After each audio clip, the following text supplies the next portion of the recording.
The man known to history as Peter the Great, Tsar of all Russia, was born on the 9th of June 1672 in the city of Moscow, although one will find his date of birth described as being slightly different depending on whether the Greek Orthodox, Julian, or Gregorian calendar date is being used.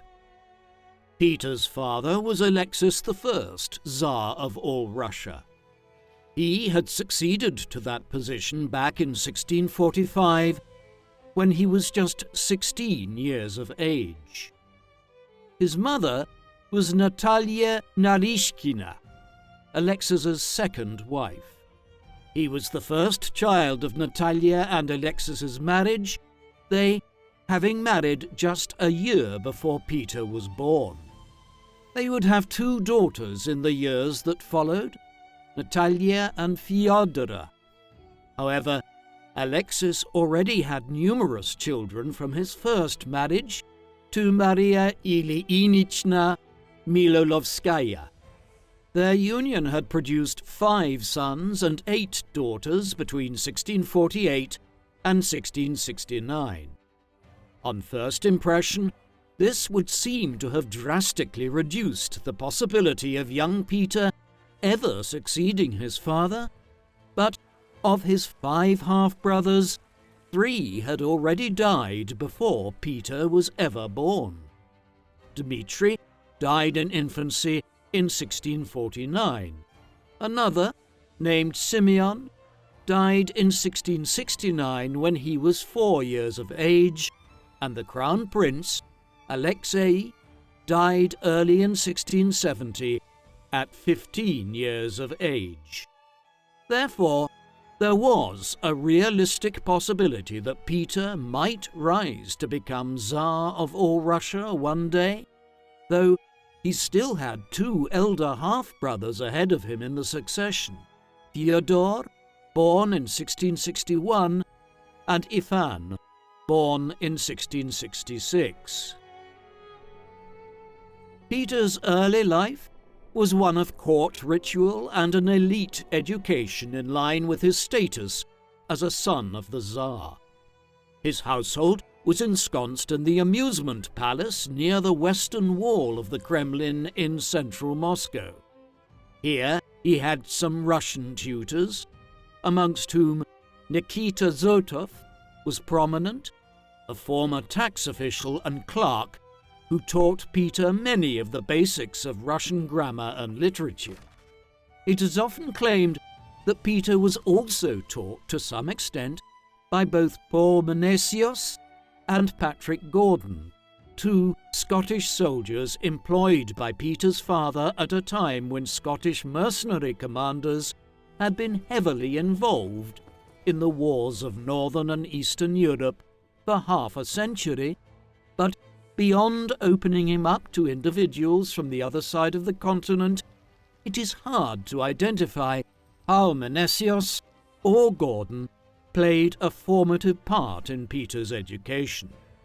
Perhaps more consequential was the role played by the statesman and minister Artemon Matviev, the foreign minister of Russia for much of the 1670s, and a figure who favoured the adoption of progressive social, political and scientific ideas coming from Western and Central Europe.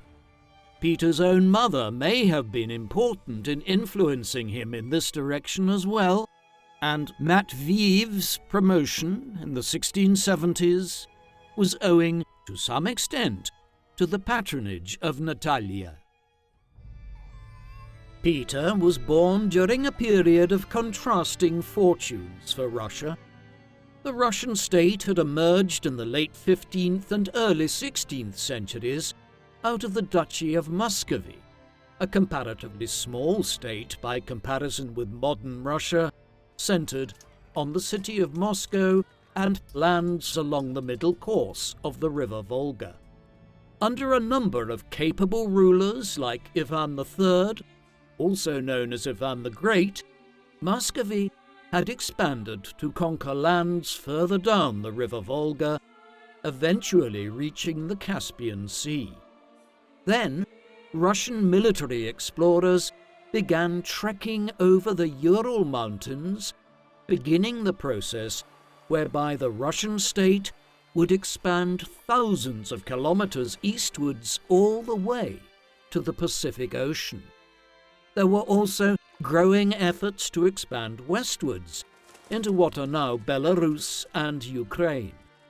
Yet, the other side of this period of immense expansion was chaotic internal politics, with a dysfunctional government epitomized in the Time of Troubles, a period between 1598 and 1613, when Russia went through 6 rulers in 15 years, and experienced wars and famines which killed an estimated 1 million people. The situation had begun to stabilize somewhat thereafter, but by comparison with other large European states further to the west, like England, France, Spain, Austria, Sweden, and the Dutch Republic, Russia was socially, economically, and politically backwards, with little trade or industry. It was a society that was mired in the medieval past. This duality between a powerful nation of great potential, though one which was unable to fully manifest that potential, found further expression in the geopolitical conflicts of the time, ones which would dominate Peter's subsequent time as ruler of Russia.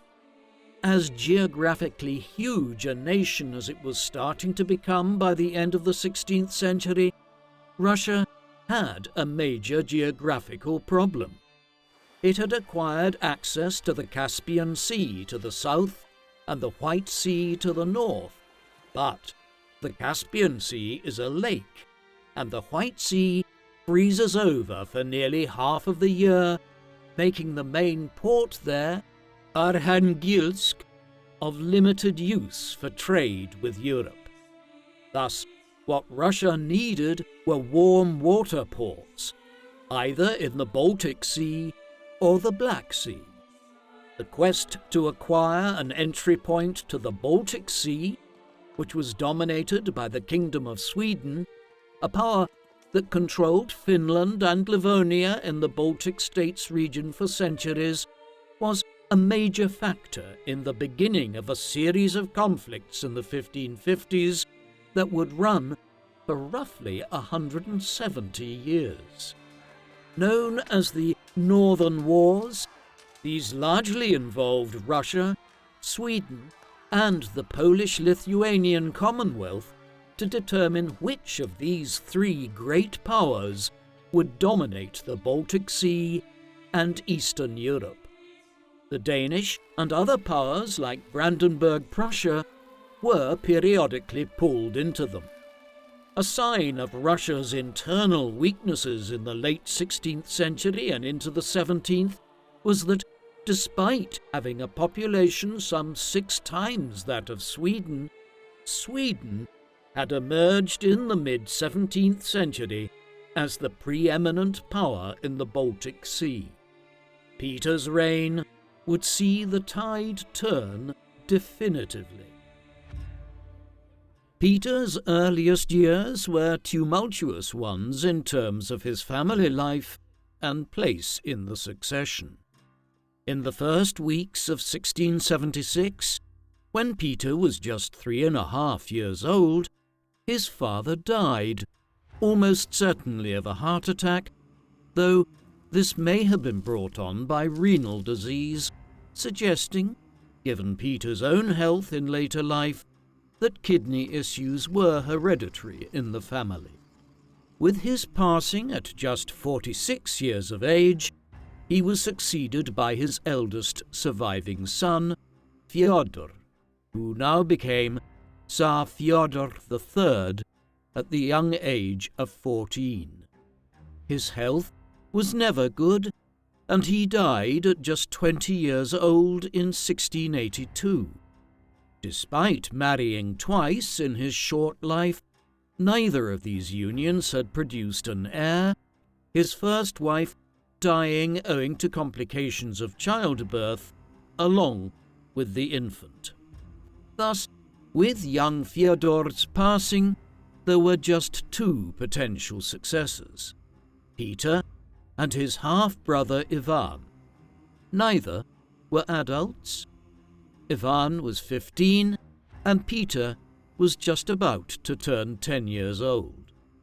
Ivan should have succeeded in his own right if the rule of primogeniture were being applied, but a dispute quickly arose when two different factions at the Romanov court in Moscow, between the supporters of Ivan's maternal family, the Miloslavskaya family, and the supporters of Peter's mother and her family, the Narishkina. Eventually, a compromise was reached whereby both Peter and Ivan jointly ascended as co-Tsars, Ivan V and Peter I, with Peter's half-sister Sophia, who was into her mid-20s by 1682, ruling as regent during her brother and half-brother's minorities. Prince Vasily Golitsyn, a powerful Russian aristocrat, emerged as an influential figure within the new government setup as well. For a time in the mid-1680s, the arrangement worked somewhat agreeably for all parties. Ivan and Peter were still young and not of a mind to exercise power to too great an extent.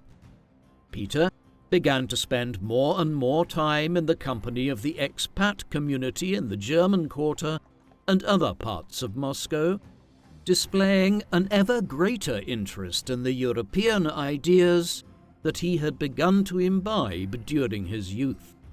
He also married for the first time.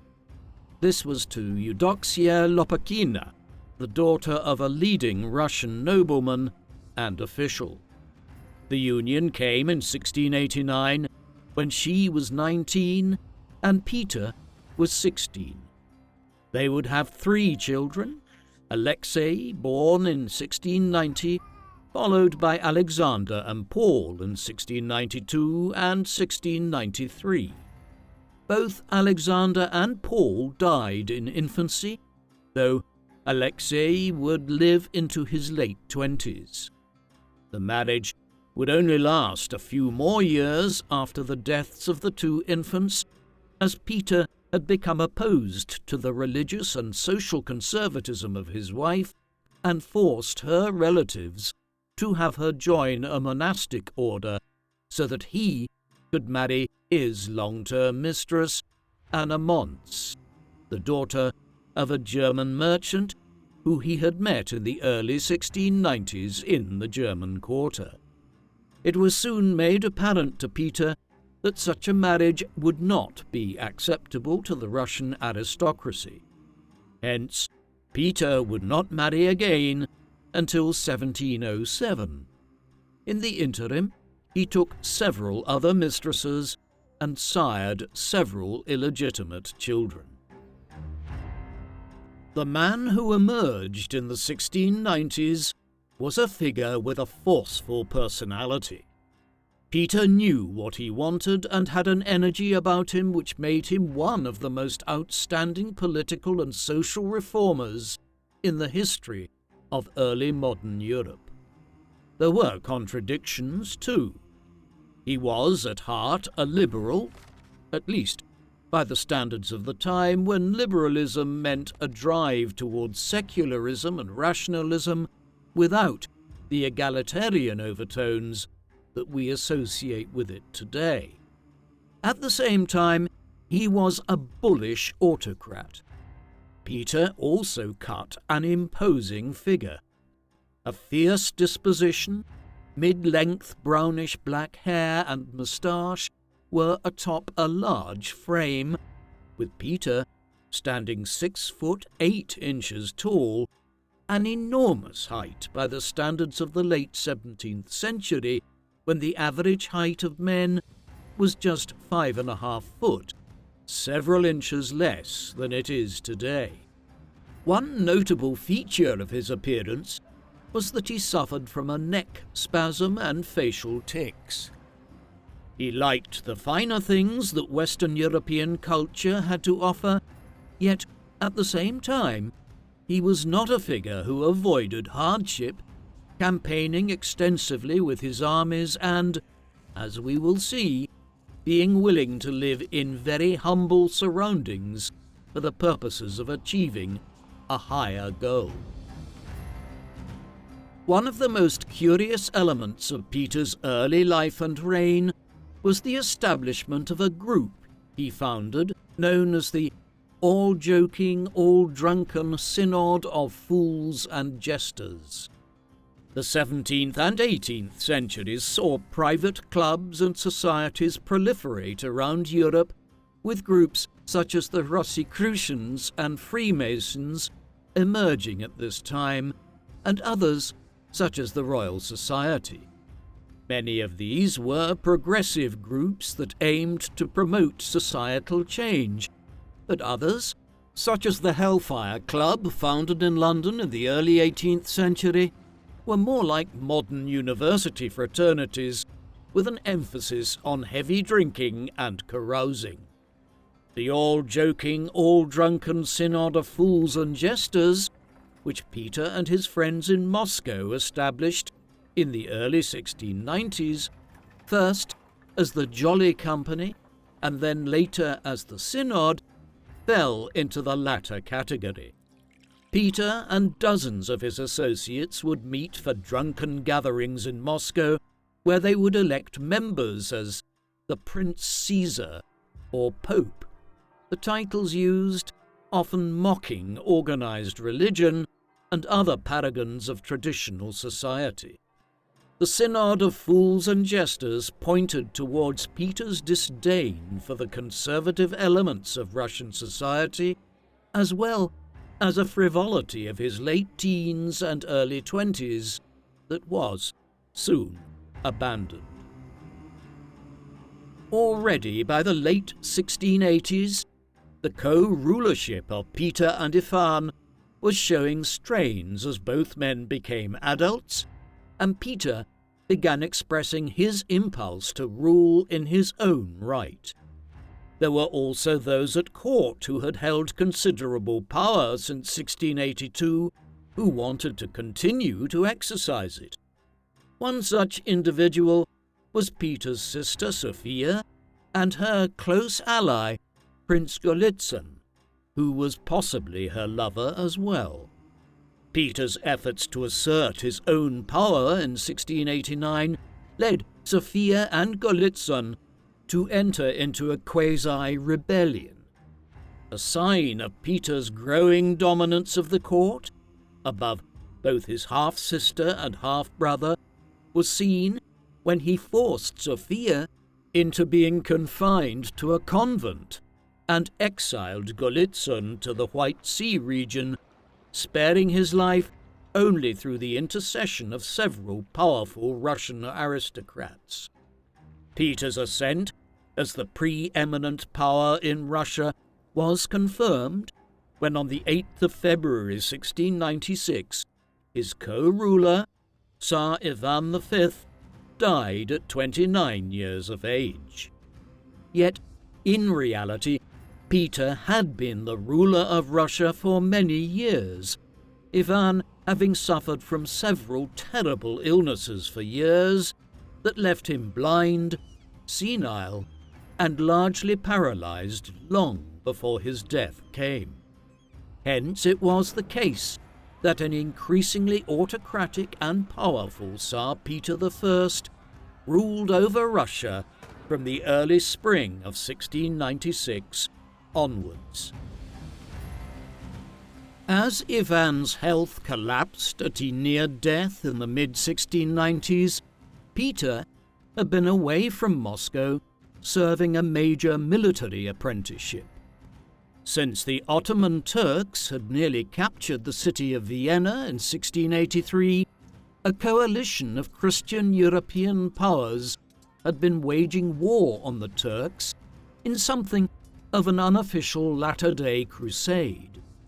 With the Ottomans weakened by attacks in the Balkans and the Mediterranean, Russia had been active in the region north of the Black Sea against the Turks since 1686.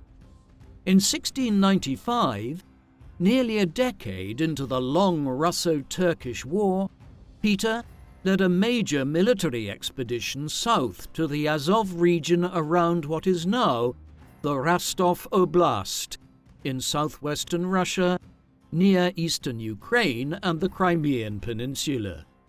Here, he commanded a huge coalition of probably over 100,000 Russian soldiers and their Cossack allies from Zaporizhia and other adjoining areas against the Turks and their own allies amongst the Crimean Tatars. Bitter fighting followed for control of Azov and several other fortresses in the region. The Russians would eventually emerge victorious, acquiring control over several key locations on the River Don that were important stepping stones on the road to becoming a major power on the Black Sea. This was also part of the first major war between Russia and the Ottoman Empire, a rivalry in this region that would continue between the two powers until the First World War, nearly 2.5 centuries later. Peter's accession to become the sole Tsar of Russia commenced in a most unusual manner. Russia, and Muscovy before it, had long had relations with some of the European powers. The English, for instance, had sent expeditions to the White Sea in the 1550s and established trade ties with Russia through the Muscovy Company. But in many ways, Russia was still isolated from much of Europe, and in particular the massive advances in science, philosophy, politics, medicine and industry which were taking place in countries like England, France, Germany and the Netherlands in the 16th and 17th centuries had failed to permeate into Russian society. Hence, in the early spring of 1697, Peter began preparing to set off with a large embassy of diplomats and courtiers for Western Europe. Over the next year and a half, the Great Embassy of Peter the Great, as it has become known, traversed through Europe, heading first to the Baltic States region and Prussia, then across Germany to the Dutch Republic, before voyaging across the English Channel to Britain. He spent the first months of 1698 there, before returning again to the continent and spending the summer travelling to southern Germany, Austria, and across the Polish-Lithuanian Commonwealth before reaching Russia again in the autumn of 1698. The objective of the Great Embassy was to see firsthand the many innovations in science and technology that were underway in Western and Central Europe, while also fostering better diplomatic ties with some of the great powers of the continent. For instance, while in Amsterdam, Peter learned about Dutch shipbuilding methods from a nation that had carved out a virtual monopoly on the carrying trade of goods from the Baltic Sea to Western Europe, while also meeting with Jacob de Wilde, a naval administrator and antiquarian. While in the Dutch capital, Antony von Leeuwenhoek, a businessman who had an interest in developing microscopes and lenses decades earlier and is often termed the father of microbiology on account of his innovations in this field, also met several times with the Russian leader and demonstrated the use of his microscopes. In England, he visited a wide range of locations where scientific innovations and Western developments could be observed, notably the banking and coinage system at the Royal Mint, developments in the natural sciences and humanities at the University of Oxford, and a wide range of scientific pursuits at the Royal Society. Throughout, he showed great curiosity, particularly for skills of a practical nature, which could be of use back in Russia, whether in developing a Russian navy, making its government more efficient, or improving economic activity through the practical application of scientific methods, a process which was underway already in Britain and which has since come to be known as the improving movement, a necessary precursor to the Industrial Revolution of the second half of the 18th century. Having returned to Russia in the autumn of 1698, Peter quickly began trying to put the new skills he had observed and acquired to use within his government and country, introducing a raft of reforms in the late 1690s and in particular in the 1700s, based on what he had seen and experienced in Amsterdam, London, and other parts of Western and Central Europe. For instance, newspapers were first introduced into Russia on Peter's orders. The Saint Petersburgsky Vedomosti, or St. Petersburg Record, began publication on the 2nd of January 1703 and is generally credited with being Russia's first newspaper. It is still being published today, over 3 centuries later.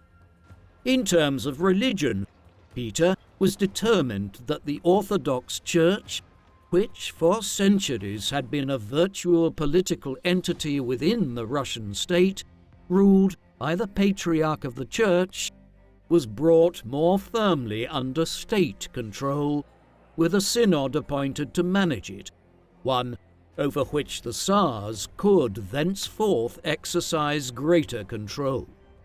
The number of bureaucrats and administrators markedly increased in Moscow and St. Petersburg in the 1700s and 1710s, at a time when all early modern governments realized that having more and more well-trained officials was the key to increasing the tax base and, with it, the power of the state. Peter could, though, be eccentric in some of his reforms as well.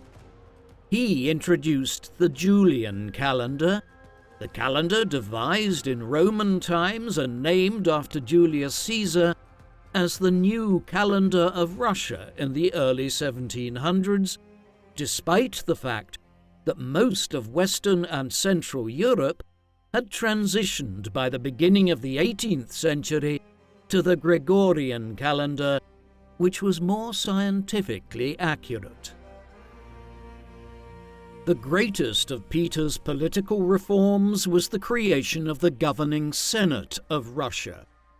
Years in the planning, it was formally established in 1711 and replaced the traditional Boya Duma, a kind of aristocratic council of Russian lords that had functioned intermittently in Russia for centuries, often producing dysfunctional politics that led to the time of troubles a century earlier. The Senate was instead established as a more meritocratic form of governing council. It would consist of 9 senators, who would be picked from amongst the generals, advisors, and officials at the Russian court, men with years of experience and success in their respective fields, rather than figures of dubious credentials other than simply being aristocrats.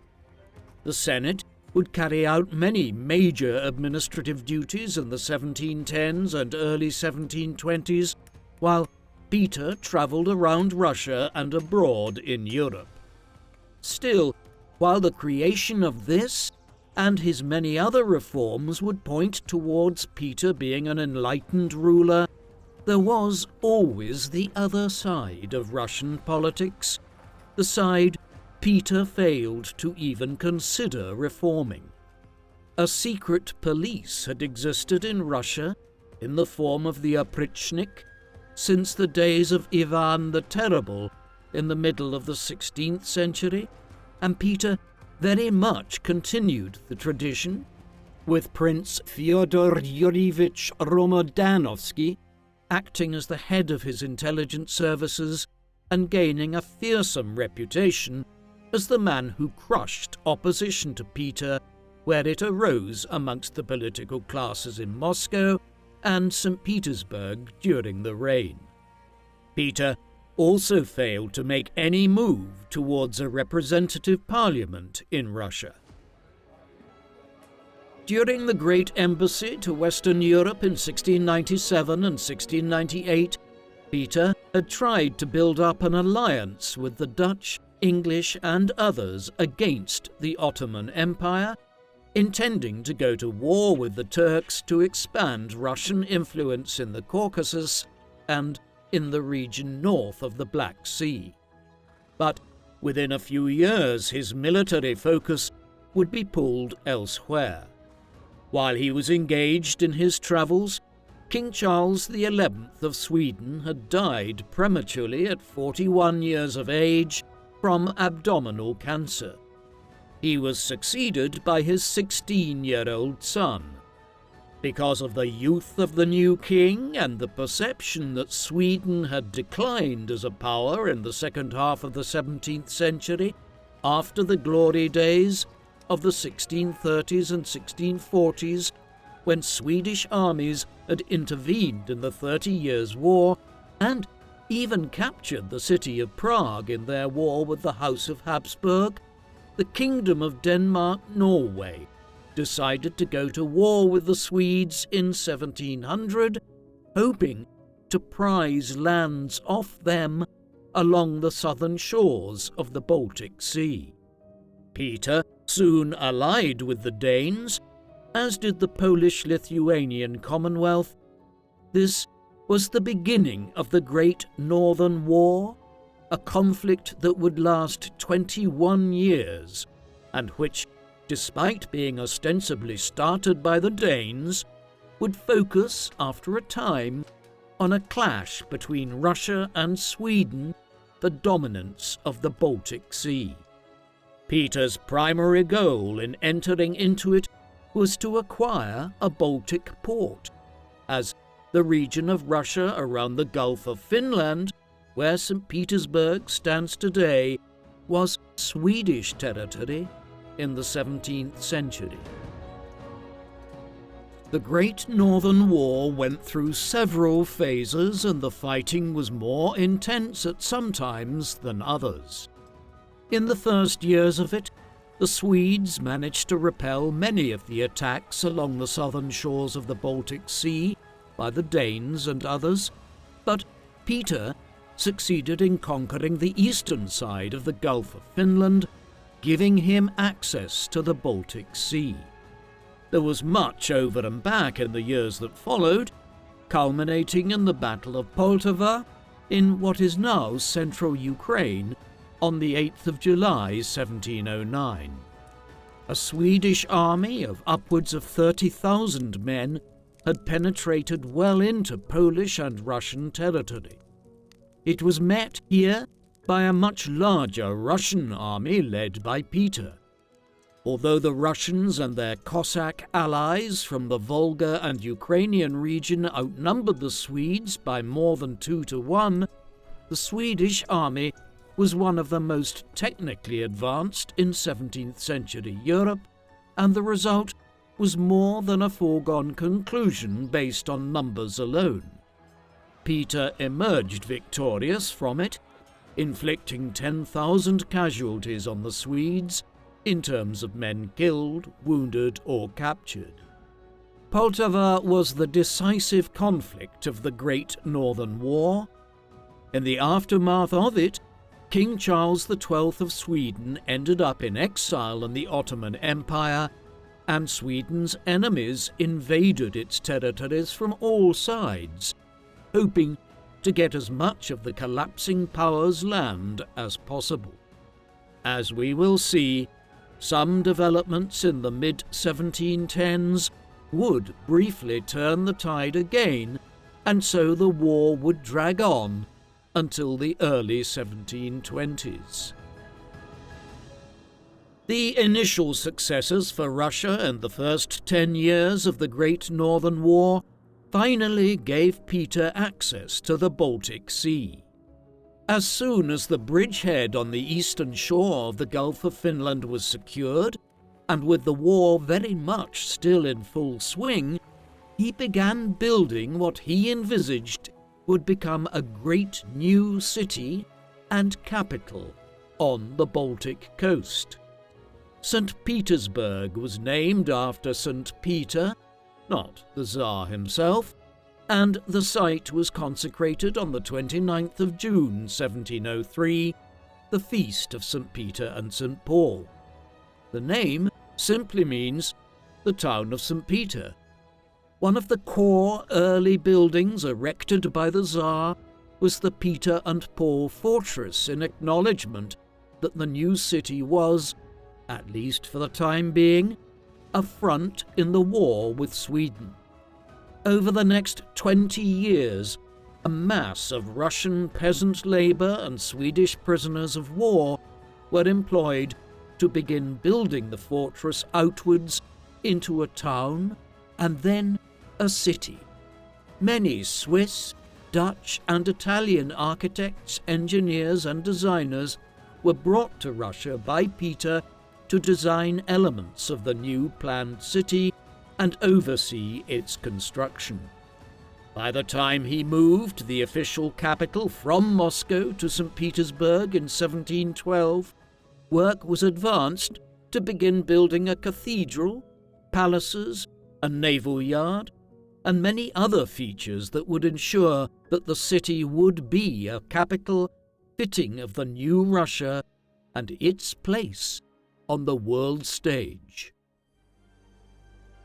We get a telling insight into Peter's character and the manner in which he ruled from the residence he lived in while St. Petersburg was under construction from 1703 into the 1710s. One of the first edifices he had built near the river Neva that the new capital was erected on was a very modest log cabin. This was constructed in the tradition of an izba, a kind of medieval Russian cottage that a prosperous farmer or tradesman might live in. He would live here on and off whenever he was in St. Petersburg, overseeing the construction work for much of the next decade. Later, the building was preserved as a historical memento and, despite its relatively brittle state, is still intact today. It reveals that Peter spent a significant portion of his 30s living in a very modest wooden house, one which was way below the standards a Tsar of all Russia might typically expect. It speaks volumes. Peter was more interested in being present at St. Petersburg to oversee his great building project and living a Spartan life if necessary to do so, than to spend his time indolently lounging around his palaces in Moscow.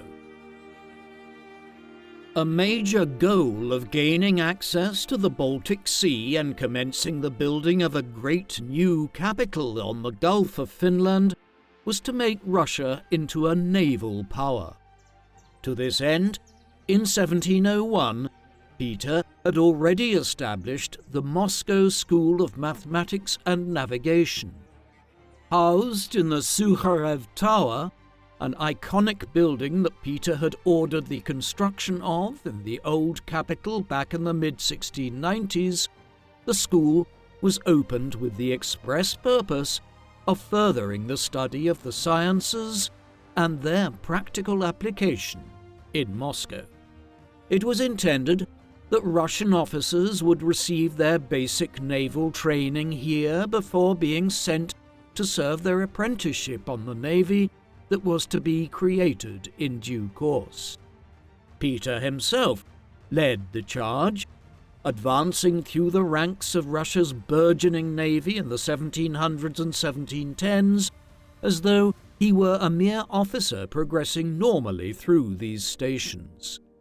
By 1709, he was a commander of a ship, then a vice-admiral 5 years later, until he was promoted to a full admiral in 1721. The school in Moscow more broadly became a training establishment for artillery officers and engineers, as well as a means by which Peter sought to fashion the Russian military into one which would use modern tactics and weapons rather than sheer numbers to defeat its enemies.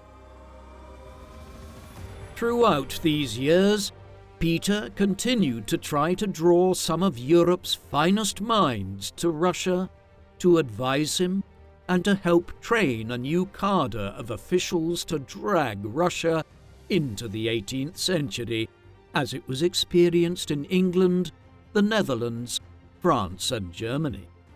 This was facilitated through the St. Petersburg Academy of Sciences and Arts, an institution which was only formally opened in February 1724, but which had been in gestation for well over a decade at that point. Peter received considerable advice on this project from one of the great minds of the time. Gottfried Wilhelm Leibniz is not as much of a household name as he should be today, in large part because he was eclipsed by his contemporary Isaac Newton, but Leibniz independently reached many of the same conclusions as Newton did in the fields of physics, mathematics, and optics in the 1670s and 1680s. He and Peter had first met in October 1711. However, by then there had been over a decade of proposals and correspondence concerning an Academy of Science to be established in the new Russian capital based on the Tsar's patronage and Leibniz's ideas. They continued to discuss the matter frequently in the years that followed, though ultimately Leibniz was long dead before the project took shape, passing away in 1716.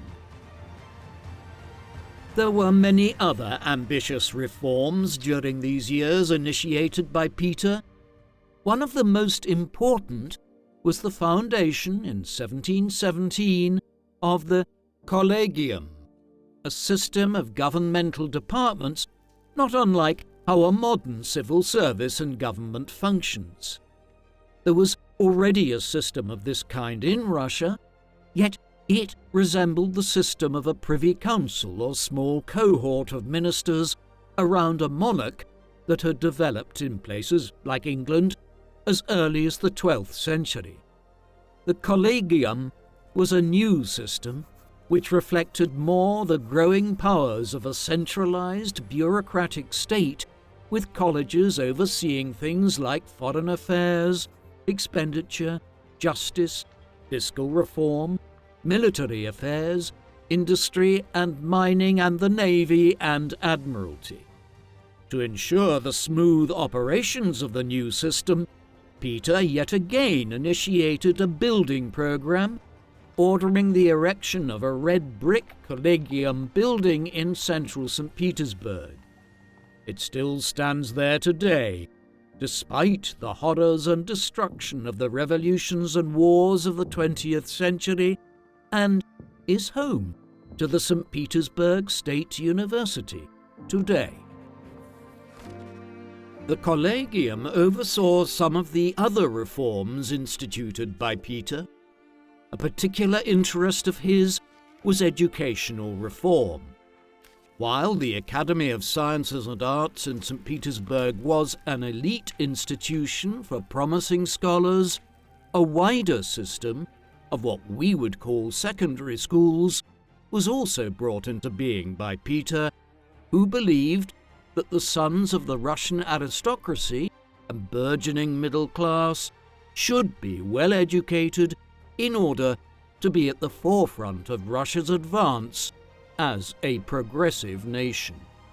In tandem, the Tsar sought to restrict the power of the Russian Orthodox Church, an institution which he perceived as restricting progressive scientific movements in Russia and also swallowing up into it some of the most promising young minds in the country.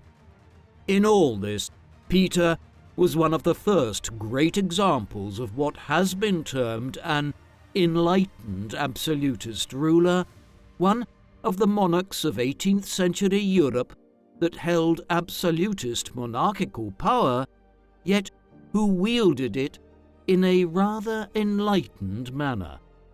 Later examples would include Catherine the Great of Russia, Frederick the Great of Prussia, and, in his own way, Napoleon Bonaparte for a time early on in his reign in France.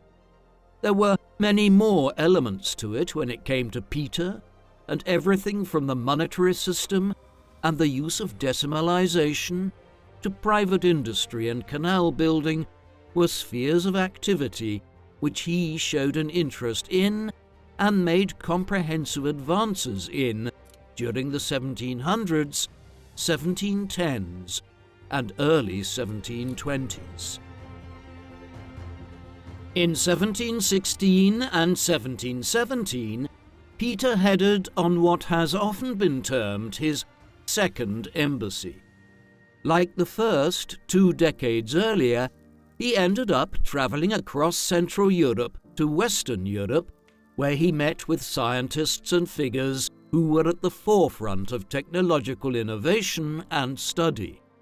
The second embassy, though, seems to have been more of an impromptu affair, with Peter being drawn to Central Europe over various diplomatic engagements and then deciding to travel onwards to the West. What marked this second embassy as substantially different to the first was that his end destination was France rather than England. In Paris and Versailles, he was entertained at the court of King Louis XV, though not by the king himself, who was just 7 years old, having succeeded to the throne as a 5-year-old, and also visited the Sorbonne and many other institutions in the capital. There was more of a sense of prestige tour as well on this second venture, with Peter buying up artworks and other cultural items to take back to Russia to decorate his new palaces in Saint Petersburg, while also carrying out diplomatic negotiations like a Russian ruler determined to indicate to the Dutch, French, and others that Russia had arrived on the European stage.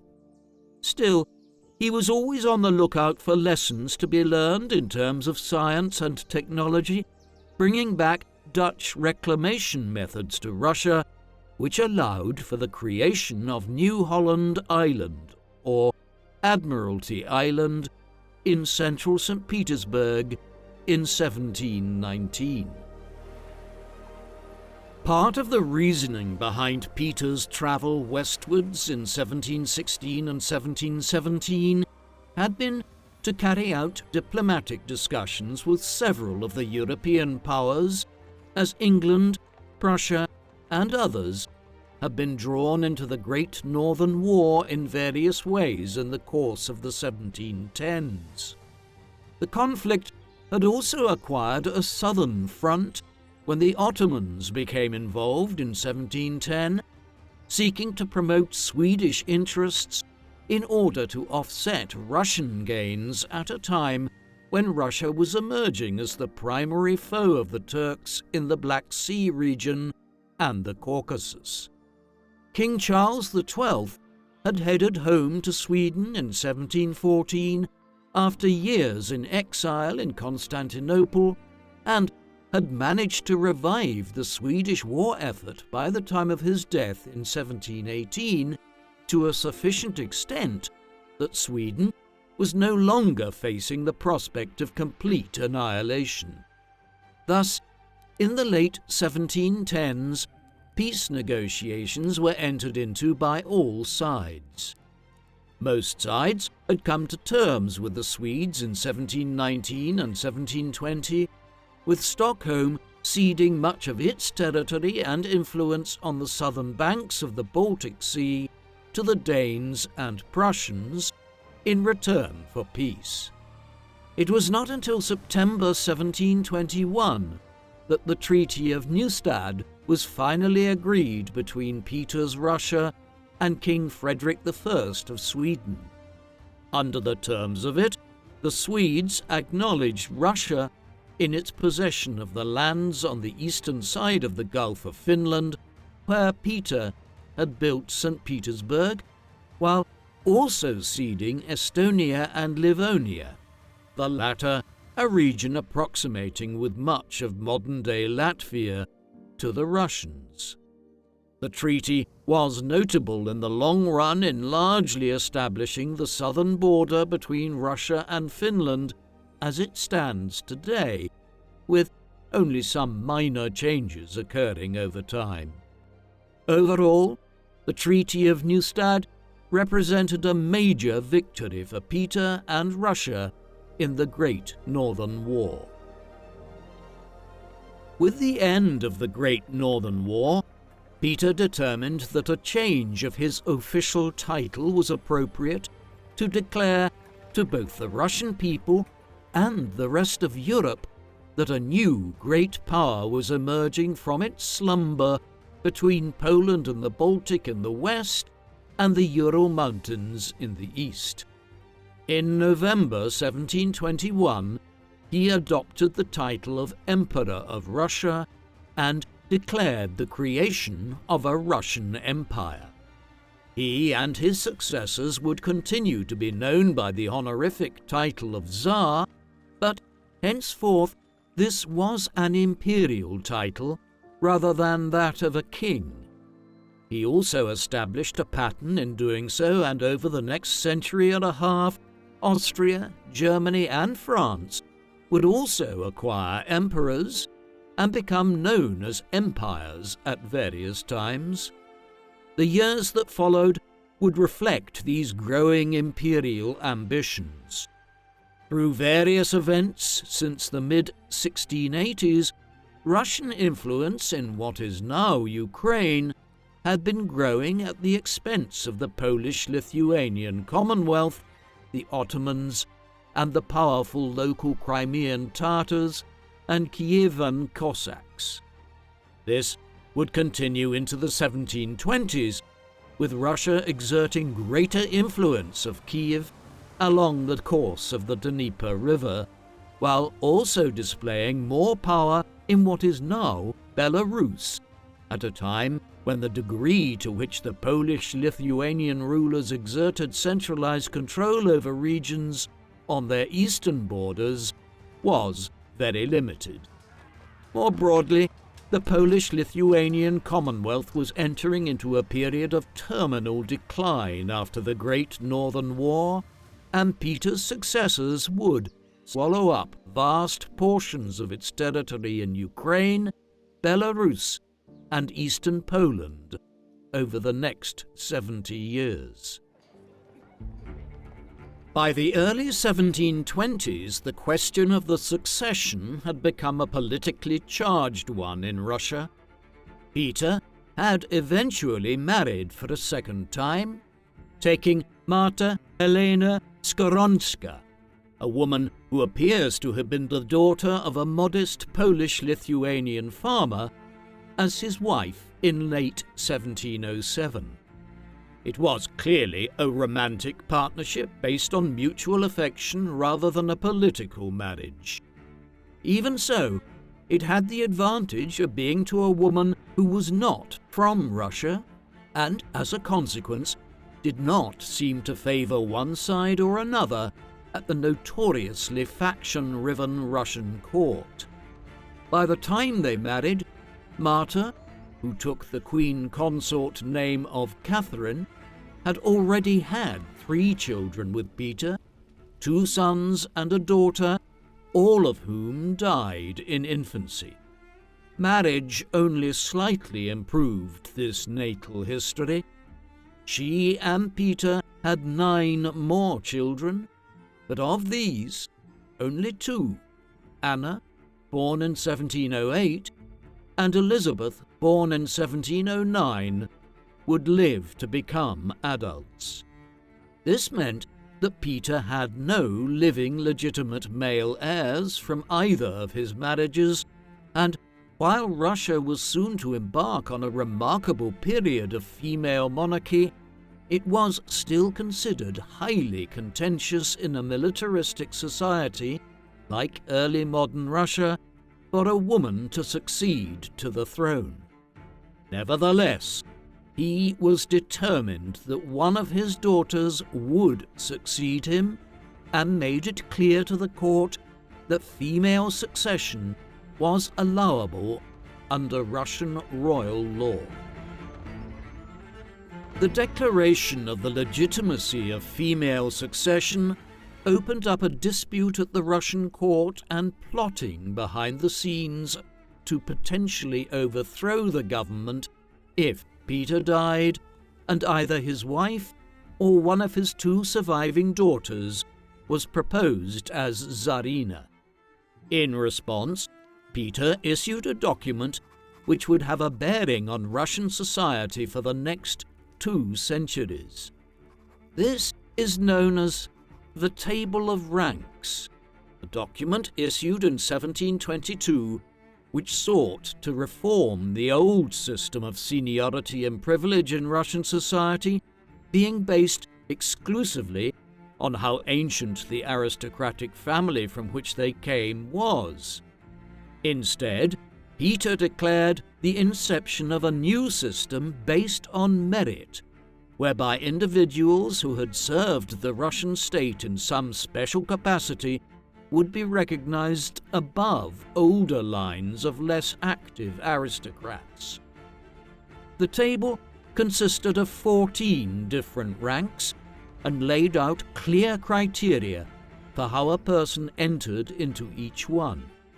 It was an innovative system and one that was highly peculiar for such a conservative society in early modern times, outlining exactly how one moved from one rank to the other in different spheres like the government, navy, army, and church, much as a person would be told the criteria for promotion within an organization or company in more modern times.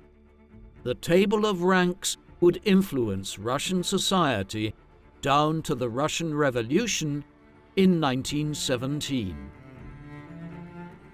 A clear indication of the expanding ambitions of Russia by the 1720s was Peter's decision almost as soon as the Great Northern War was over to launch an expedition against the Persian Safavid Empire.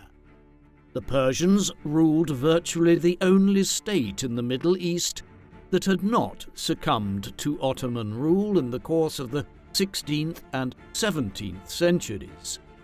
Their territory extended across modern-day Iran, as well as parts of what are now Iraq, Azerbaijan, Armenia, and Central Asia into places like Turkmenistan. In 1722, Peter launched an invasion of their territory by both land and sea in the Caucasus and the Caspian Sea, to some degree with the aim of acquiring Persian territory in the Caucasus before the Ottomans did so, the Persians clearly being a declining power by this time. The Tsar led the expedition himself, heading south to Astrakhan on the Caspian coast, and then leading his forces to capture several towns in the region in modern-day Azerbaijan.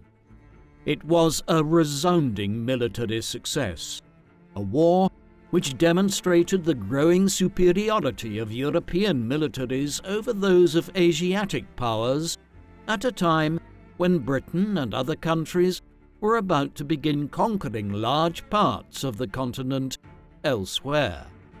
The Treaty of Saint Petersburg, agreed in 1723, saw Persia cede large parts of the Caucasus region to Russia. It was the first of many wars the Russians would fight in Central Asia over the next century at the expense of local powers like the Persians. Back in Russia itself, these years saw some of Peter's grand building projects begin to come to fruition. Foremost amongst these was the Peterhof Palace, a vast palatial complex which Peter had ordered the construction of at St. Petersburg in 1717, after being inspired by his visit to the Palace of Versailles outside Paris during his second embassy to Western Europe. Domenico Trezzini, a Swiss-Italian architect who had been employed by Peter since 1703, after being recruited from Denmark, was responsible for designing and overseeing the construction of it in an architectural form which has since come to be identified as Petrine Baroque, a form of Baroque architecture which is so synonymous with St. Petersburg that it is named after the city and the Tsar who patronized the construction of the city. The Peterhof was spread out over nearly 400 hectares and included sprawling gardens, the Montplaisir Palace, the Peterhof Palace itself, and a series of grand staircases and fountains in emulation of Versailles. The first phase of building, at what was termed the Russian Versailles, was completed by the mid-1720s, though work would continue for several more years until 1728, and other rulers later in the 18th century continued to add to the complex. It was far from the only major building of its kind conceived by Peter. While the Peterhof was built on largely undeveloped lands to the west of St. Petersburg itself, the Tsar ordered the construction of the first winter palace in the center of the city as early as 1711, though the modern-day winter palace is more the result of the Tsar's successors' work than Peter's achievement. Peter would never live to see much of the building work at St. Petersburg completed. Around the time he returned to Russia from the expedition to Persia, his health began to decline.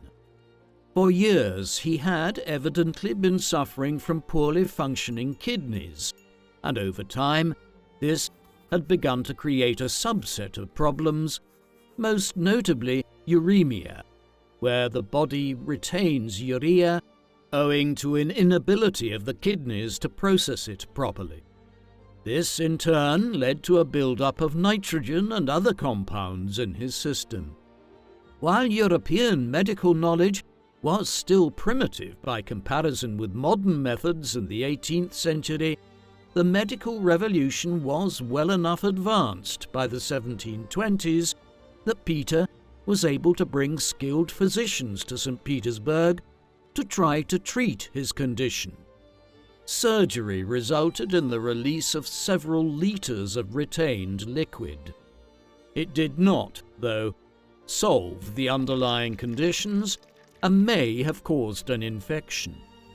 His health declined precipitously thereafter, and by January 1725 he was in his sickbed. There he died on the 8th of February, his bladder being gangrenous at the time. Despite the enormous changes he had brought to Russia and the length of his reign, he was just 52 years of age, and his death was somewhat premature. The succession had been left open to question. His funeral was held in the new capital, and his remains were interred in the Cathedral of St. Peter and St. Paul that he ordered the construction of in St. Petersburg back in the early 1710s. This began a tradition whereby every Tsar of Russia henceforth would be interred in the imperial tombs of the cathedral. While in reality Peter left open both the question of his succession and various other matters relating to Russia, within decades, rumors arose of an alleged will that Peter had produced in his final illness. The cause of this seems to have been a misinterpretation in some other European countries of statements by Russian statesmen and Tsarinas from the 1740s that they were following the policies of Peter the Great. This was intended to simply demonstrate that they were following traditions of Russian expansion that had been laid down by Peter. But in the 1790s, a period of paranoid conspiracy theory creation across Europe, from whence many of the modern notions about the Freemasons and the Illuminati plotting to dominate Europe emerged, another theory came into being that Peter had actually written down a last will and testament in which he had advised his successors to foster Russia into a power that would conquer all of Europe. Over time, forgeries of this alleged document even appeared, and in the 19th century it even guided many British statesmen in their attitudes towards Russia. There is no evidence to suggest any such will was ever produced by Peter, and it remains hearsay. Following Peter's death, his second wife rose to the throne as Tsarina Catherine I. This began a remarkable period of over 70 years, where the Russian state was broadly headed by female monarchs.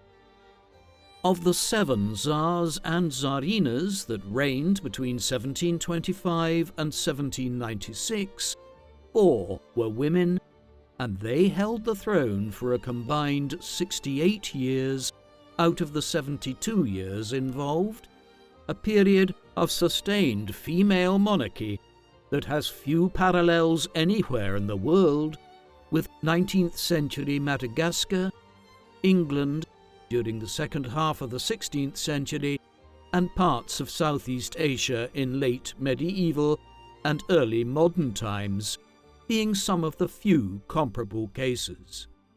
From amongst these Tsarinas, Catherine the Great, who ruled from 1762 to 1796, was surely the most impressive, expanding Russia southwards to become a power in the Black Sea in the manner which Peter had made it a Baltic Sea power. She also combined the same blend of enlightened rule and autocratic power-mongering that Peter did, engaging in a liberal reform program, while trampling over the rights of the Polish people by engaging in the partitions of Poland, along with Prussia and Austria. A sign of just how much she and Peter the Great transformed Russia in the 18th century was seen in the role Russia played in defeating Napoleon Bonaparte and the French in the 1800s and 1810s. The foundations for Russia's emergence as a global superpower were laid in the 18th century by these 2 rulers. Unsurprisingly, given Peter's enormous importance for the history of the Russian state, he has become a central figure in the country's historiography and politics. The very designation of him as the Great suggests as much. And this was not just in the days of the Russian Empire in the 18th and 19th centuries.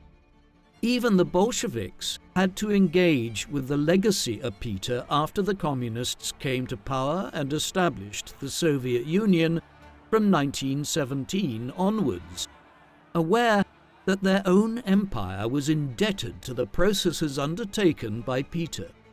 Still, they were conflicted in this, with Joseph Stalin once declaring that Peter was Peter, a rejection of the designation of him as the Great. Things have come full circle in recent decades, though. A 2005 poll in Russia saw Peter voted number 1 as the greatest leader of Russia ever. More importantly, for all that he has been described as attempting to initiate a latter-day version of the Cold War, Vladimir Putin primarily idolizes and models himself after Peter the Great, not Joseph Stalin. Moreover, his political approach, seeking to reassert Russian rule over parts of Eastern Europe which were lost at the end of the Cold War, harks back to the 18th century, when Peter the Great and Catherine the Great expanded the Russian state into these regions. Peter has cast a long shadow over modern Russia. Peter the Great was a ruler of contrast. On the one hand, his reign witnessed the birth of modern Russia. It was he, more than any other individual, who reformed Russian society and began trying to turn it into a European state rather than just a country on the periphery of Europe. He engaged in all manner of political, social, and economic reforms, ones which saw the beginning of the transition to modernity in a country that was otherwise profoundly backwards by comparison with England, France, or the Dutch Republic when he came to the throne in the late 17th century. In defeating Sweden in the Great Northern War and gaining access to the Baltic Sea, he also furthered Russia's emergence as one of the great powers of the continent. Yet, on the other hand, he was a typical Russian ruler in many ways, presiding over an autocratic state in which secret police and local power brokers were used to centralize power in the hands of one man and a close cadre of individuals around him. In this regard, his rule served to entrench autocracy as the guiding principle of Russian politics in ways which still resonate 3 centuries after his own time. If rulers earn the moniker of the Great because of the manner in which they transformed a country and shaped its history long after their own time, then Peter certainly deserves to be known as Peter the Great. But that does not mean his rule was without flaws or negative lasting consequences. What do you think of Peter the Great? Was he the greatest of the Tsars of Russia? Or is it ultimately too difficult to reconcile the progressive reforms he implemented with the autocracy which he continued to foster in Russia's political culture in ways which still resonate 3 centuries after his own time? Please let us know in the comment section. And in the meantime, thank you very much for watching.